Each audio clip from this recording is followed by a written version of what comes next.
Bienvenidos todos y todas a más un evento organizado por el Observatorio de Regionalismo. Nosotros estamos en las plataformas, en las redes sociales, en YouTube, Facebook, y tenemos nuestro site, quien tiene interés. Bueno, y el observatorio hoy ha organizado más un seminario con la participación de la profesora doctora María Esther Morales Fajardo, del Centro Regional de Investigaciones Multidisciplinarias, CRIM, de la Universidad Nacional Autónoma de México, UNAM. La profesora Fajardo es una especialista sobre la Alianza del Pacífico y va a hacer hoy su presentación sobre una investigación que han realizado recientemente sobre este proceso de regionalismo. Entonces, es un gusto tenerla aquí, profesora, y será un placer poder escucharla sobre su investigación. Una disculpa por mi portuñol, pero realmente es bastante deficiente, entonces voy a expresarme en español para no tener inconvenientes con ello. Me pidieron hablar justamente a propósito de mi proyecto de investigación sobre la Alianza del Pacífico, que trato de combinar justamente pues el estudio que todos hacemos sobre los regionalismos en América Latina, pero van a ustedes a ver que es analizado, creo yo, desde una perspectiva diferente a la que se han analizado los diversos mecanismos de integración regional. Y bueno, pues en el caso particular de la Alianza del Pacífico, la cual yo llevo estudiando pues a lo largo de 10 años, aunque con este enfoque específico llevo los últimos 3 años. Entonces, a grandes rasgos les voy a hablar sobre pues justamente cómo estuvo estructurado este proyecto de investigación que acabo yo de finalizar a principios de este año y cuáles fueron estas perspectivas, estos hallazgos interesantes que encontramos a partir de la evidencia empírica y qué fue a lo que llegamos con este proyecto de investigación. ¿Por qué decidimos analizar la Alianza del Pacífico? Bueno, porque en primer lugar, como les digo, yo desde hace 10 años justamente he estado analizando este proceso de integración. Y cuando nosotros empezamos a hacer este proyecto, pues vimos que había como 3 perspectivas en las cuales se había analizado justamente la Alianza del Pacífico, ¿no? Una de ellas, pues, era justamente para ver los diferentes tipos de modelos o procesos de integración que había en América Latina, otros que comparaban siempre regionalismos a partir del liderazgo o bien de México o bien de Brasil, ¿no? Y otros más que, en particular sobre la Alianza del Pacífico, intentaban hablar o decir cómo se podían vincular estos mercados de integración con los procesos de Asia-Pacífico, ¿no? Eran como estas 3 grandes perspectivas que había hace más o menos 4 años, ¿no? Hoy abundan un montón afortunadamente, más de salidas para el análisis de la Alianza del Pacífico. Otro de los elementos interesantes que nosotros queríamos analizar era justamente ver la estructura institucional de la Alianza del Pacífico, ¿no? Porque siempre tenemos, creo, ese dilema cuando analizamos las instituciones de los regionalismos. ¿Queremos más instituciones o queremos menos instituciones, ¿no? Más instituciones muy como a la perspectiva de la Unión Europea, de hacer comisiones de estos elementos de gobernanza, o menos instituciones que se dan en el caso de América Latina, porque creo que quedamos espantados de los que hicimos durante el primer regionalismo, de tantas burocracias, ¿no? Pero que muchos de estos modelos de integración que surgen bajo el enfoque del regionalismo abierto, pues no se hicieron necesariamente de eso. Bueno, y yo qué voy a contarles si ustedes tienen, me parece que al Mercosur, como un ejemplo de la gran burocracia que hay en el regionalismo en América Latina. Y también hay otro dilema sobre si queremos instituciones supranacionales o instituciones intergubernamentales. Entonces, disculpen esto. También habría que hacer ese análisis justamente sobre qué era lo que queríamos hacer, ¿no? Vigilar si los procesos de integración van a crearse hacia instituciones supranacionales o nos quedamos en ese intergubernamentalismo. Y creo que en América Latina, pues que queda muy bien establecido que tenemos justamente ese intergubernamentalismo que se ancla en la soberanía y en la autonomía de los procesos de integración. La soberanía, ya como nos dice Servín, pues es como ese requisito indispensable, ¿no?, que creamos en América Latina para que las instituciones que tenemos y que van a llevar a cabo los procesos de integración, pues se lleven más por consenso, ¿no? Tememos más bien delegar esta soberanía hacia otras instituciones más evidentemente supranacionales. De ahí que autores como Sanahúja nos dicen, pues el regionalismo en América Latina es light o es ligero, ¿no? Porque estamos anclados en esta cultura nacionalista y rechazamos la cesión de soberanía. Pero también hay otros autores como Nolte, como Servín, como Malamud, que dicen, bueno, esta orientación soberanista, pues lo que hace es frenar justamente los procesos de integración. Y por eso no logramos, como dirían en la Alianza del Pacífico, la integración profunda. Nos quedamos en la creación de estas instituciones más que intergubernamentales, interpresidenciales, ¿no? Y creo que el caso de la Alianza del Pacífico es un ejemplo de esta característica del interpresidencialismo, pero como trataré yo de explicarles, no necesariamente se frena el proceso de integración. Sí depende de las voluntades y de los carismas, ¿no?, que se tengan a los líderes políticos en ese momento, pero no necesariamente la creación de las instituciones, como en la Alianza del Pacífico, va a frenar el proceso de integración.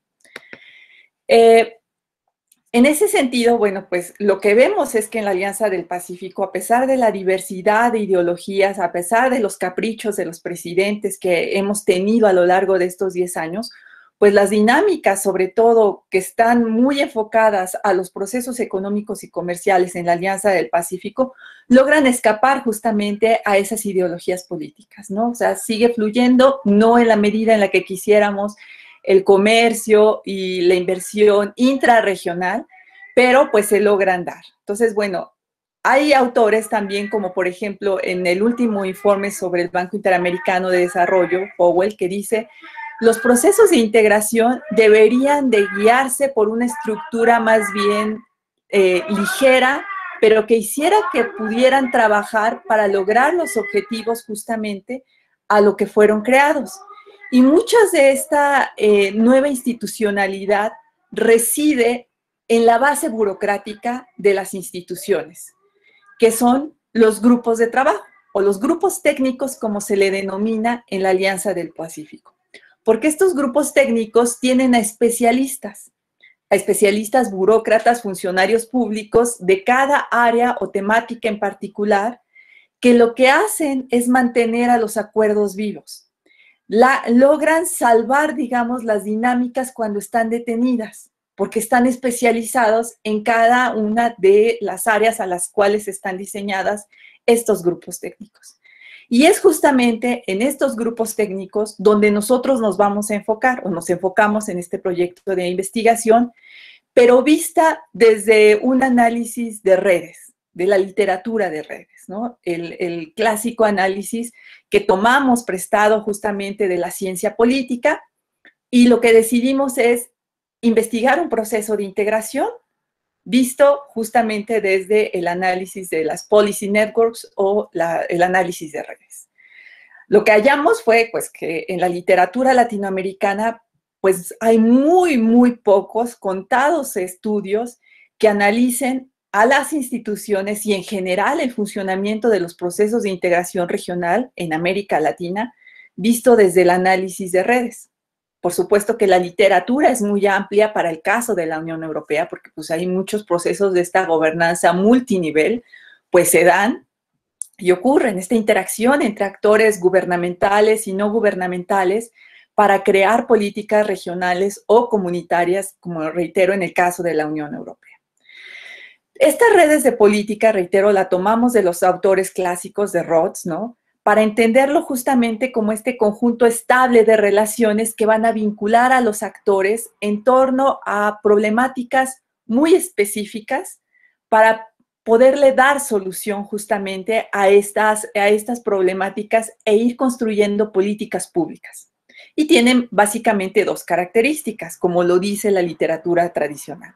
Son interorganizacionales y son relativamente autónomas. ¿Qué era lo que queríamos hacer de manera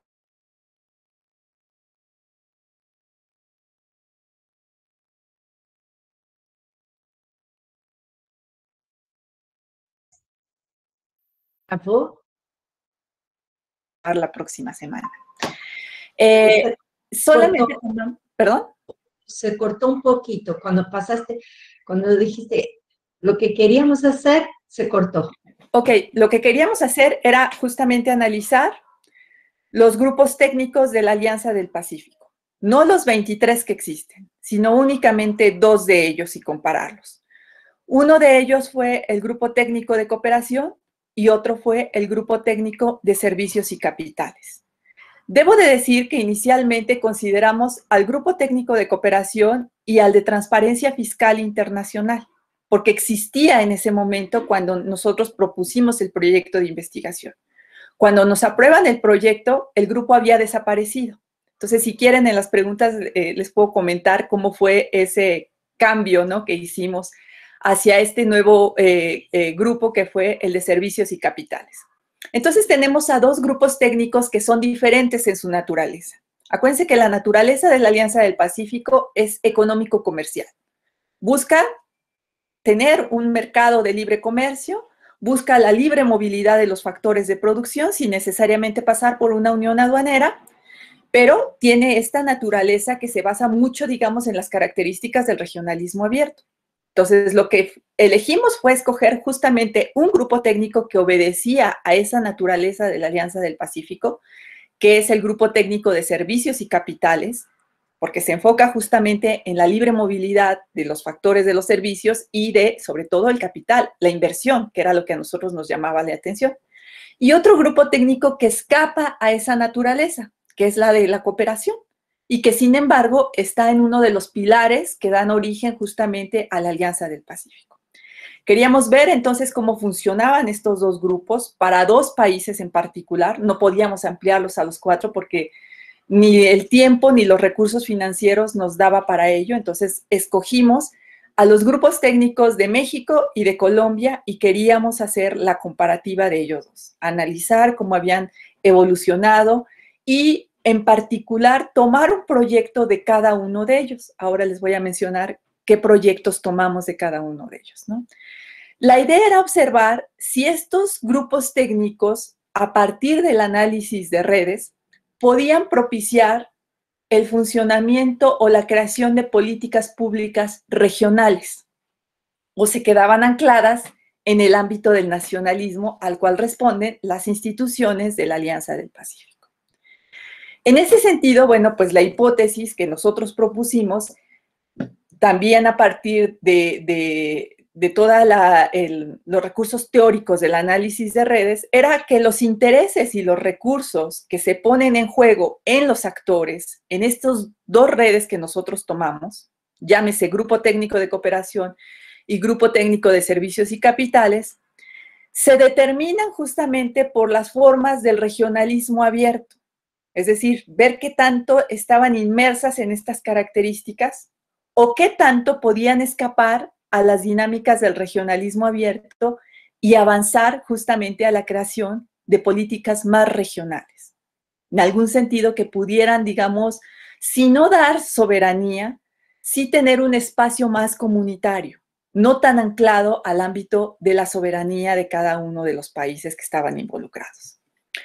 Nos propusimos entonces conocer justamente cómo se articulaban los actores gubernamentales y no gubernamentales de estas 2 redes y ver cómo se manejaban para construir las políticas regionales, reitero, visto bien desde un ámbito del regionalismo abierto o quizá hacia la perspectiva más de una política pública, ¿no? Entonces ese fue en general el objetivo que nosotros nos planteamos.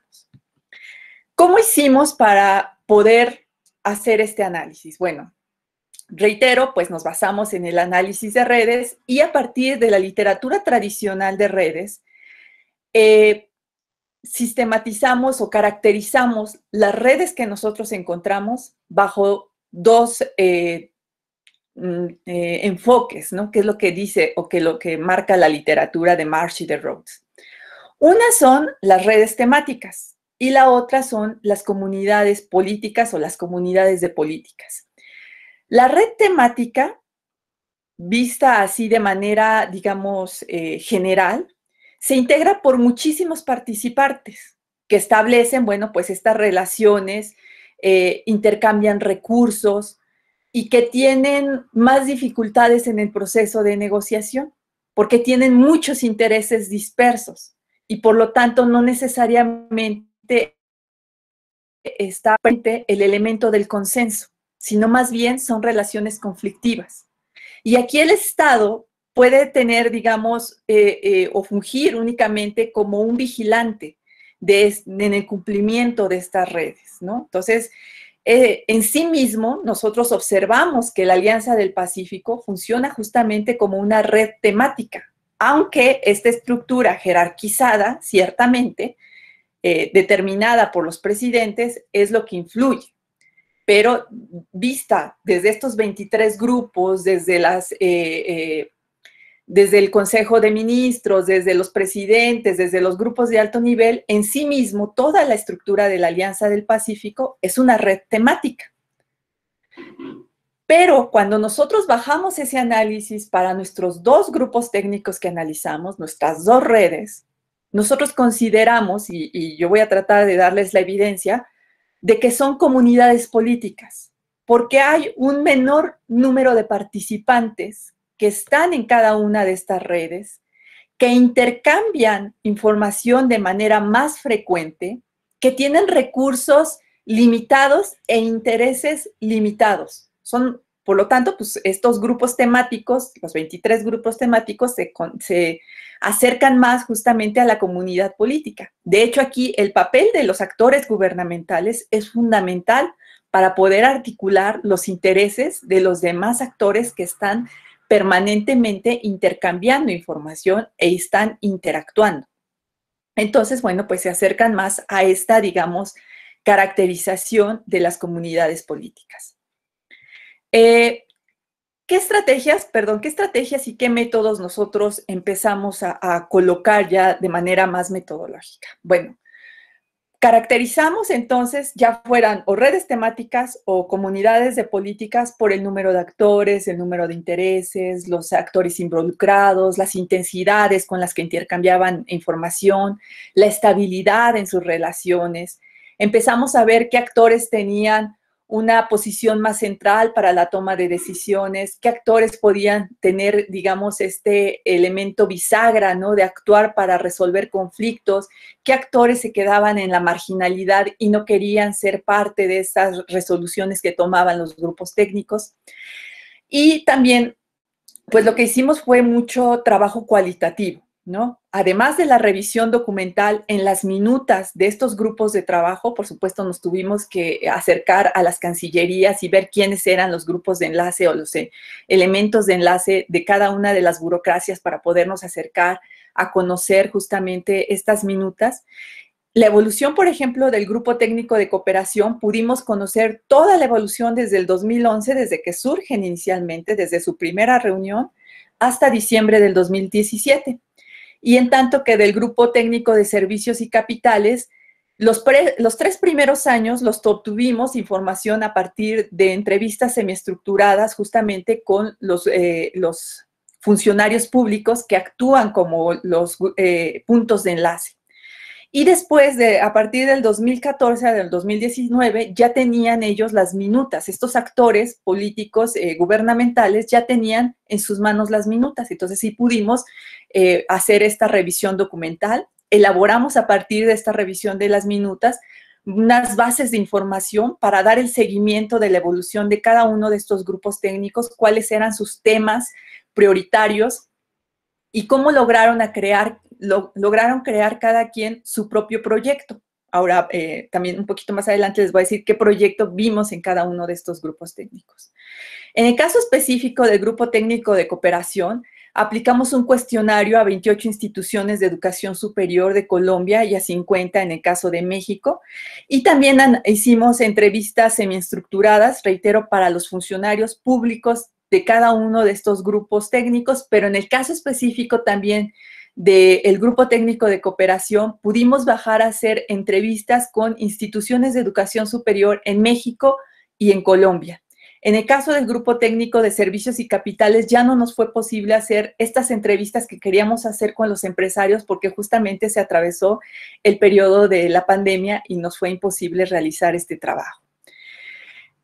Si ustedes no conocen cómo está estructurado, cómo es las instituciones que conforman a la Alianza del Pacífico, bueno, pues vean este esquema muy sencillo, donde hasta arriba el máximo órgano decisor son los presidentes de los 4 países. Hay una presidencia pro tempore rotatoria para cada uno de ellos. Abajo se encuentra el Consejo de Ministros de Comercio y Relaciones Exteriores, que realmente es la instancia ejecutiva justamente de este mecanismo de integración regional. Y, digamos, abajo de ellos, pero que también tiene una actuación muy importante, está el grupo de alto nivel, y en la base de la estructura institucional están los grupos técnicos, los 23 grupos técnicos de la Alianza del Pacífico. Nosotros consideramos al Grupo Técnico de Cooperación, aquí me faltó sacar digamos, otra ramita que fuera el Grupo Técnico de Servicios y Capitales, y bueno, pues queda los restantes 21 grupos técnicos que todavía quedan, ¿no? ¿Qué pasó en el caso de cooperación? Bueno, en el caso de cooperación, más bien para los dos casos, el de cooperación y el de servicios de capitales, tanto la cooperación como los servicios y la inversión son pilares fundamentales de la Alianza del Pacífico. Por eso es que estos dos grupos inician o se crean paralelamente cuando inician las negociaciones para dar paso a la Alianza del Pacífico y después, pues, esta concreción en el Acuerdo Marco. Las agencias de cooperación gubernamentales son el punto de enlace para este grupo técnico. En el caso de México, es la Agencia Mexicana de Cooperación Internacional para el Desarrollo, AMEXI, y en el caso de Colombia, es la Agencia Presidencial de Cooperación Internacional. Este grupo inició con temas que prácticamente no tenían nada que ver con la cooperación: interconexión eléctrica, interconexión física, micro y pequeñas empresas, innovación, ciencia y tecnología, delincuencia transnacional organizada. Entonces, varios de estos temas después se fueron delegando y se crearon, de hecho, gracias a ello, grupos técnicos. Por ejemplo, hoy tenemos un grupo técnico de micro y pequeñas empresas, pero fue a partir del trabajo que se hizo en este grupo técnico de cooperación. Y en el caso, por ejemplo, de la delincuencia transnacional organizada, México fue muy enfático desde la primera reunión en decir: nosotros no queremos tratar este tema a nivel regional de la Alianza del Pacífico. Este tema se trata de manera bilateral. Era muy claro porque, pues, la posición en ese momento era el gobierno de Felipe Calderón, que estaba, pues, en plena, digamos, lucha contra la delincuencia en México, un país completamente militarizado, y pues no convenía, digamos, volver a dar esta imagen a nivel regional. Entonces, ese tema, de hecho, fue inclusive eliminado de la agenda de este grupo técnico y ya no se volvió a tratar. Pero los temas que sí perduraron fue la innovación, la ciencia y la tecnología. Es decir, temas que tenían que ver con el ámbito académico.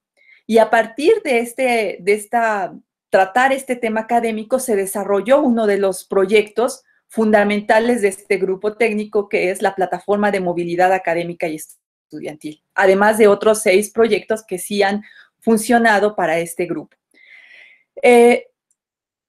El grupo tiene reuniones presenciales, pero sobre todo mucho a nivel de videoconferencia, más allá o antes inclusive de la pandemia. Todas las decisiones se toman por consenso, lo cual es característico de las instituciones regionales del Pacífico.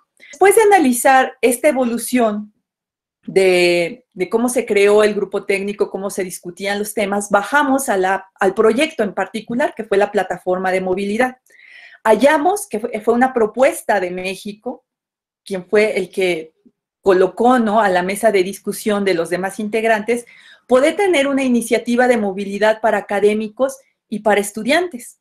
De hecho, bueno, pues hay varias de las áreas en las cuales se mueve la movilidad para este tipo de profesores y de alumnos, como en las áreas de negocios, de ciencias sociales, ¿no?, de administración pública, de tecnología, de ingenierías.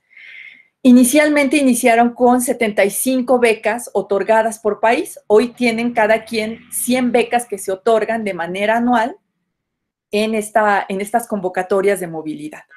México es el país que más becas ha aportado, con el 80% en licenciatura y el 19% para becas de posgrado y académicas, pero Chile es el país que ha sido más beneficiado o que ha acogido a más estudiantes y académicos, con 79% de estudiantes de licenciatura y el 21% para estudiantes de posgrado y académicos. 43 instituciones chilenas participan, 17 de ellas públicas, 19 privadas y 7 mixtas, y México también es el país que más aporta en instituciones, con 213. 202 instituciones de educación superior son públicas y 11 son privadas. Los actores que nosotros identificamos, bueno, pues es que participan actores evidentemente estatales, que son los gubernamentales de AMEXID y en particular de la Dirección de Cooperación Científica y Tecnológica de la Agencia Mexicana de Cooperación, pero también participan actores que son todos los funcionarios de las universidades públicas que manejan los procesos de internacionalización de estas instituciones. Y por supuesto, bueno, sus contrapartes cuando son en el caso de instituciones privadas. Entonces tenemos actores públicos y privados que se mueven y que intercambian información. Destaca así en el caso, por ejemplo, para discusiones marginales, a veces algunas invitaciones que tienen a empresarios, pero no es tan relevante, sobre todo cuando el tema se trata más de la movilidad académica. En ese sentido, bueno, pues tanto el grupo técnico de cooperación como la plataforma de movilidad, pues se acercan por estas características más a una comunidad de políticas vista desde el enfoque de redes, porque se concentran, si bien hay muchos actores, como ya lo mencioné yo, la cantidad de instituciones que están representadas, es solamente un interés el que los vincula, que es la movilidad académica y estudiantil. Sin embargo, cuando se toman las decisiones, tanto el grupo técnico como los actores de las instituciones de educación superior tienen una estructura altamente jerarquizada. Nosotros cuando accedimos a hacer las entrevistas, tanto a los funcionarios públicos de la Agencia Mexicana de Cooperación, de Colombia también, y de las instituciones de educación superior en México y en Colombia, siempre tuvimos que tener la presencia o la anuencia de los jefes inmediatos. Y lo que era evidente es que únicamente los operarios, tanto de la plataforma de movilidad como los operarios de las instituciones de educación superior, son quienes conocen exactamente el funcionamiento de la plataforma de movilidad académica y estudiantil de la Alianza del Pacífico. No son los jefes, son los operarios, pero es una estructura de mando altamente jerarquizada. Entonces, eso influye mucho en cómo se conforma y cómo se mueve este proyecto de integración. Otro de los elementos claves que nosotros pudimos detectar es el peso que tienen los actores, como por ejemplo en el caso de México, que fue quien propuso, quien diseñó cómo iba a ser la plataforma de movilidad, y fue prácticamente el que le dio, digamos, los elementos a los demás países, y los demás países cuando observaron la propuesta de México dijeron sí, adelante, ¿no? Cuando México dijo hay que aumentar el número de becas de 75 a 100, se hizo, ¿no? Nuevamente. Entonces, el tamaño del actor, en este caso, sí influye mucho para las decisiones y para la conformación de este proyecto. Otro de los elementos, ya más, digamos, aterrizándolo para el caso de Colombia y de México, es que los actores beneficiarios de esta política, de la plataforma, son básicamente los alumnos de licenciatura. Son quienes más utilizan los recursos derivados de la plataforma de movilidad. Hay una actuación muy marginal de profesores y de estudiantes de doctorado que a veces ni siquiera conocen que existen estas posibilidades de hacer intercambios académicos con los países de la Alianza del Pacífico. Cuando se les paga los boletos de avión, el seguro médico, la manutención, y bueno, pues no hay cuotas. Si se quiere ir a una institución privada, no hay cuotas. El estudiante, el doctorante o el académico no tiene que pagar ninguna cuota por el convenio que está establecido. Entonces, los beneficiarios de la política prácticamente no conocen, digamos, estos elementos, y es mucho más atractivo, reitero, para los alumnos de la licenciatura que para un alumno de posgrado o un académico. Sin embargo, la movilidad no depende en sí misma de la atracción que tiene la Alianza del Pacífico, sino que la movilidad depende de los proyectos de internacionalización que tiene cada una de las instituciones de educación superior. La convocatoria de movilidad de la Alianza del Pacífico resulta ser un incentivo más, una convocatoria más para todo un proyecto de internacionalización, sobre todo en el caso de grandes universidades como por ejemplo en México, la UNAM, el TEC de Monterrey, la Universidad de Guadalajara, la de Puebla, que fue donde tuvimos estas entrevistas.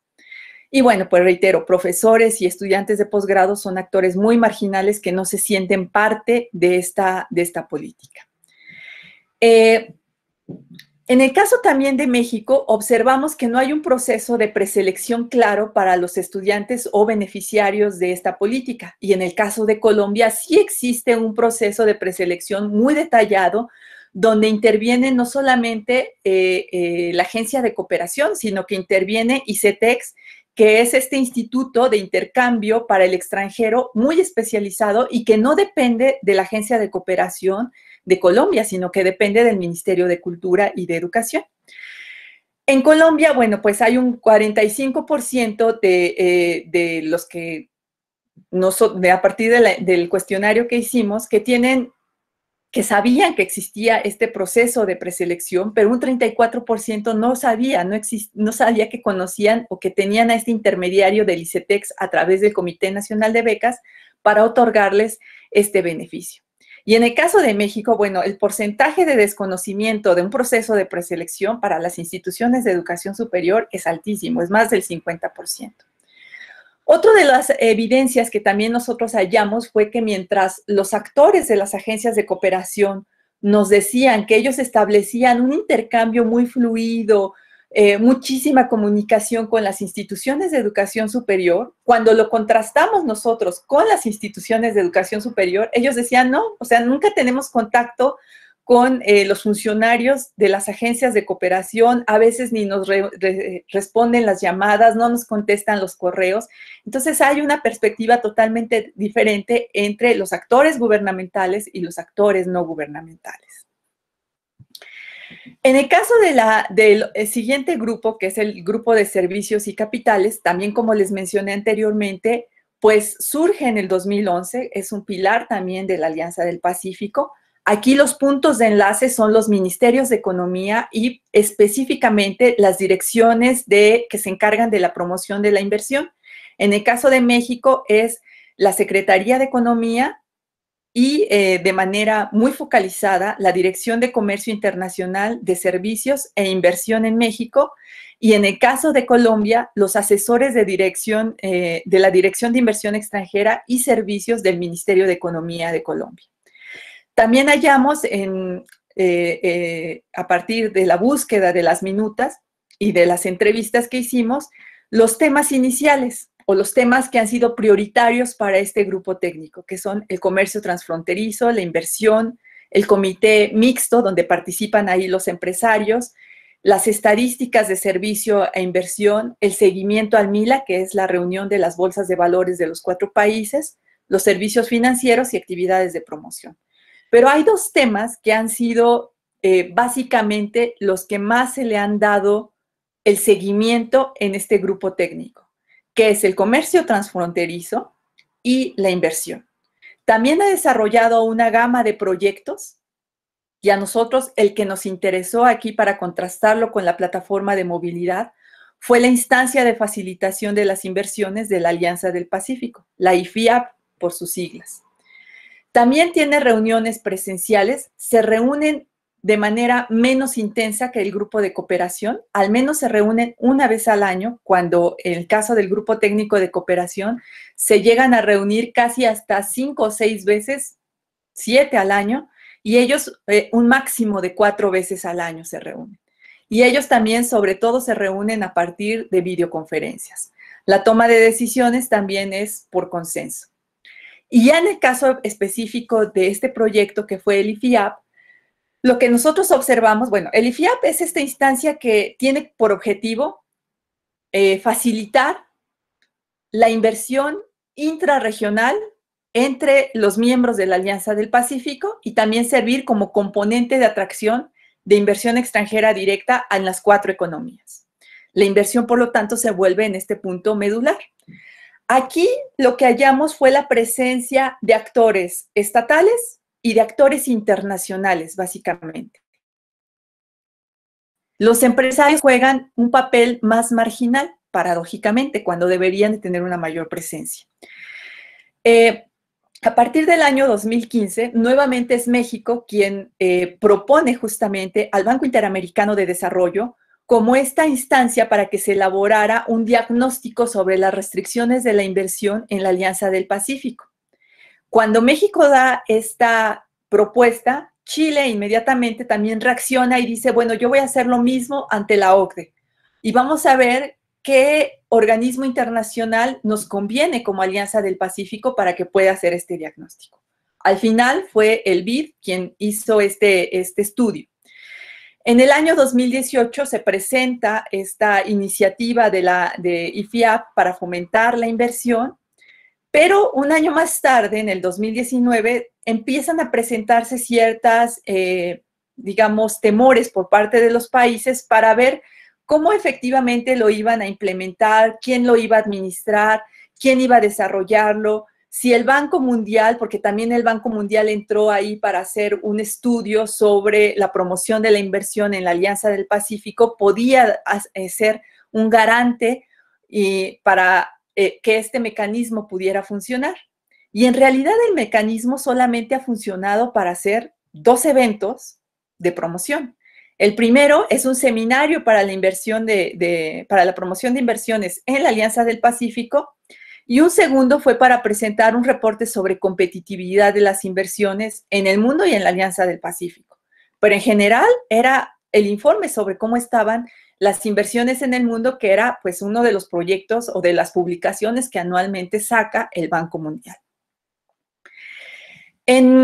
Tanto el Grupo Técnico de Servicios y Capitales como el IFIAP también se acercan entonces por su caracterización a las comunidades de políticas, porque concentran sus intereses en unos cuantos operarios y en un recurso en particular, que en este caso, en el caso de la IFIAP, es la inversión, y en el caso del grupo técnico son los servicios transfronterizos o el comercio transfronterizo y la inversión. También son grupos altamente jerarquizados, como en el caso del grupo técnico de cooperación, y también, como en la plataforma de movilidad, la IFIAP solamente es conocida por los operarios de las direcciones de promoción de la inversión. Entonces, el número de intereses involucrados en esta red pues, es más reducido y, por lo tanto, las relaciones que establecen entre ellos pues, son mucho más estables.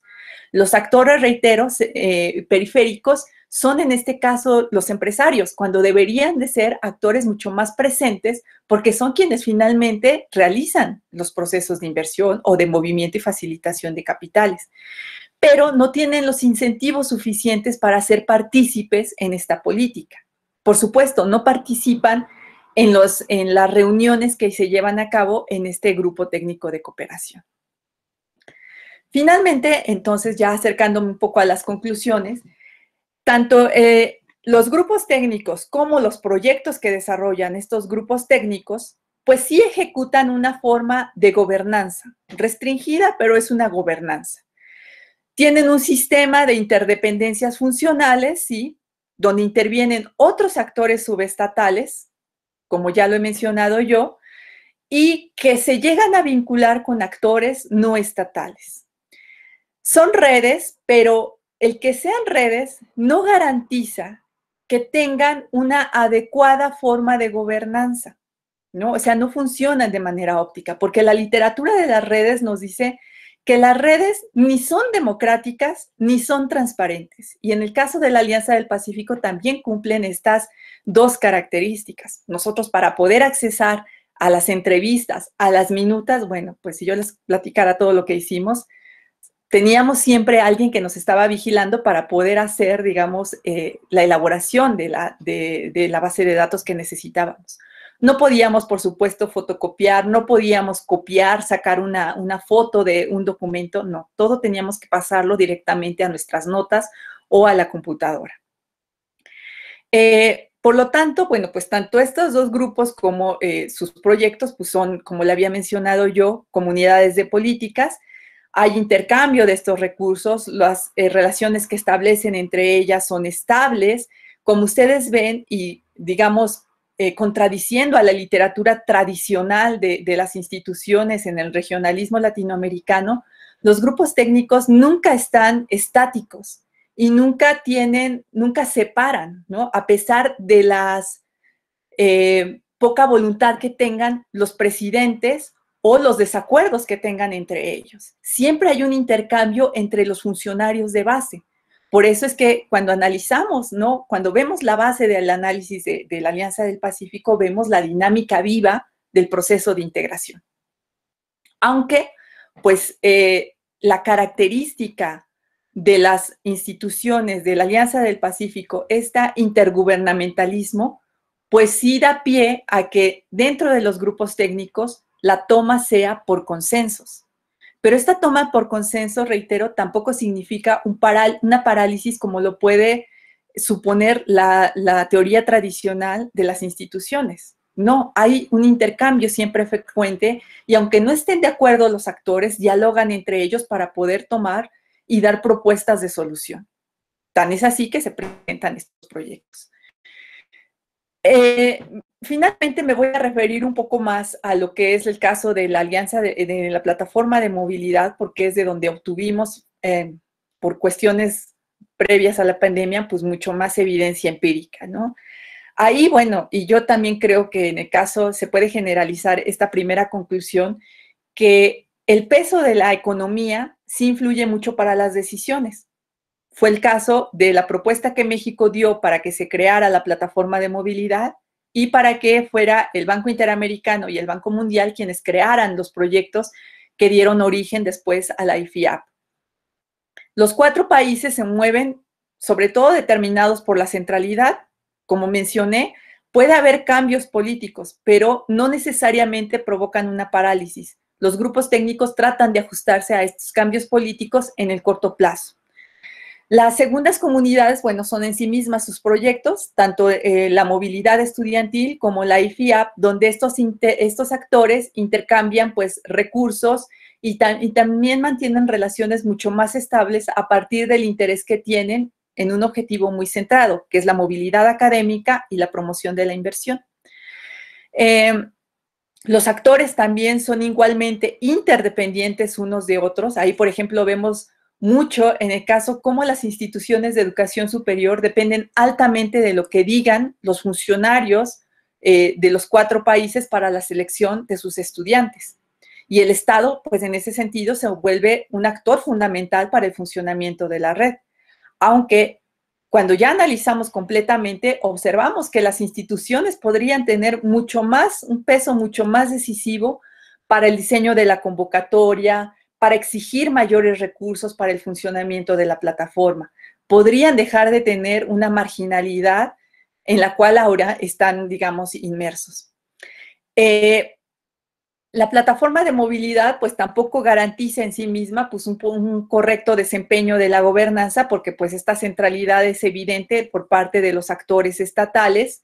Como les mencioné, las instituciones de educación superior pues tienen esta posición muy intermedia, ¿no? Inclusive a veces marginal, sobre todo en el caso, por ejemplo, de los institutos tecnológicos, que son, en el caso de México, universidades, pero que dan más una enseñanza tecnológica, no tanto centrada en las universidades, digamos, tradicionales.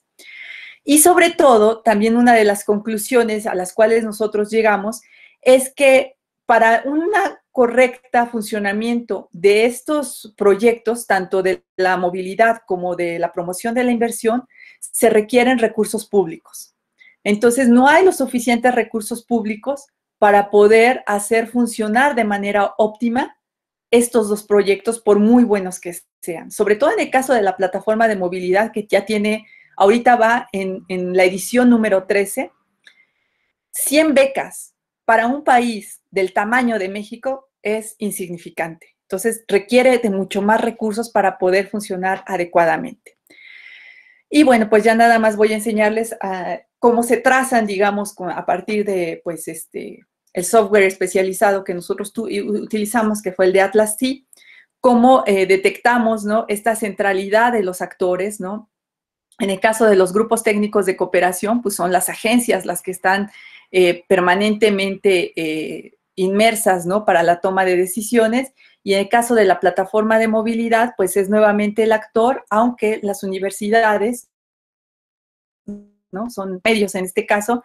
Y como yo les decía anteriormente, pues ni docentes ni estudiantes de posgrado se sienten partícipes o ni siquiera a veces conocen que pueden acceder a una movilidad en otro país. Y de hecho, muchas de estas becas de estudiantes de posgrado y de académicos se pierden en los 4 países, aunque las agencias procuran dársela a estudiantes de licenciatura para que no se queden en un fondo perdido.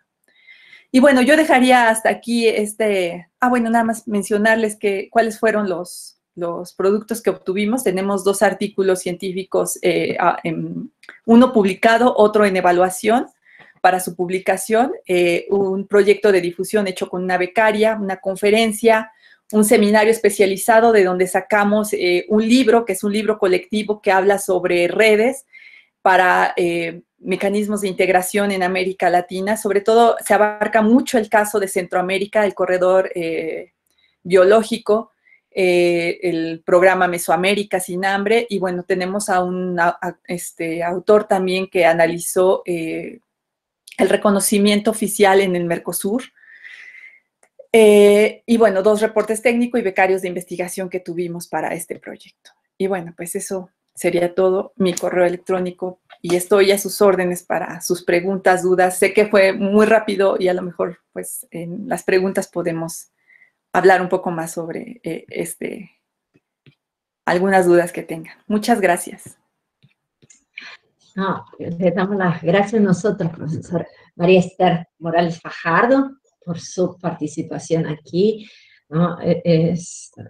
Ha sido muy interesante. Yo tuve la oportunidad de participar en un seminario a invitación de la profesora, la doctora Fajardo, que cuando conocí el trabajo me pareció que era fundamental traer esta investigación para discutirla entre los miembros del observatorio, porque aunque ni todos trabajen con Alianza del Pacífico, ¿no?, la experiencia de investigación y el modelo de investigación es muy interesante para pensar en otros casos y para pensar las similitudes y diferencias que hay entre los 2 procesos, o entre ese proceso de la alianza y otros que hay acá en América del Sur, principalmente Mercosur, que muchos trabajan. Entonces, le agradezco muchísimo.